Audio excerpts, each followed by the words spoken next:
Monsieur le Président de la Transition, chef de l'État, chef suprême des armées, les équipements que vous remettez aujourd'hui, engins lourds de construction, matériel de sentiers et de routes, stations d'épurement d'eau, équipements de franchissement, de mobilité et de contre-mobilité, ou dispositifs de déminage, en dotant aujourd'hui le génie militaire de ces moyens modernes et adaptés, vous posez un acte fondateur. Vous donnez à nos forces les outils nécessaires pour tenir le terrain, sécuriser durablement les zones reconquises et accompagner le développement national. Vous démontrez une fois de plus que la souveraineté ne se proclame pas. Elle se défend, elle se construit et elle se mérite. Les forces armées maliennes, sous votre commandement, sont prêtes à relever ces défis historiques.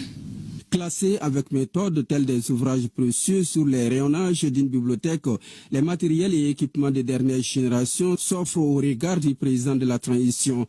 Il les observe avec attention, marque des pauses, s'imprègne de chaque détail, comme dans un dialogue silencieux avec ces outils modernes destinés à transformer le quotidien opérationnel du génie militaire et au-delà celui des Flamands dans leur ensemble. Nous devons vaincre militairement les groupes armés terroristes par la force légitime, la détermination et la supériorité opérationnelle. Dans le même temps, il faut convaincre les populations que l'État est présent, protecteur et porteur d'avenir, pour que les jeunes Maliens ne se laissent pas tromper par des vendeurs d'illusions. Enfin, nous devons continuer de nous transformer pour bâtir un État moderne, juste et fort, qui s'adosse à une armée professionnelle, polyvalente, enracinée dans les réalités nationales et tournée vers le développement. Désormais, plus d'obstacles pour ce corps stratégique. Renforcé et mieux équipé, le génie militaire est appelé à jouer pleinement son rôle, aussi bien sur les théâtres d'opération qu'au cœur des communautés.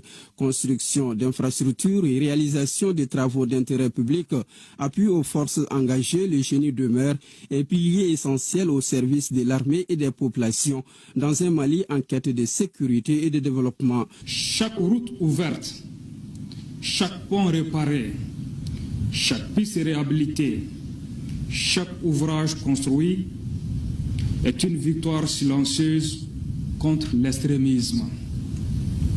Là où passe le génie, l'ennemi recule et l'espérance renaît. En ce 20 janvier, journée dédiée à l'armée malienne, le génie militaire célèbre bien plus qu'une date symbolique.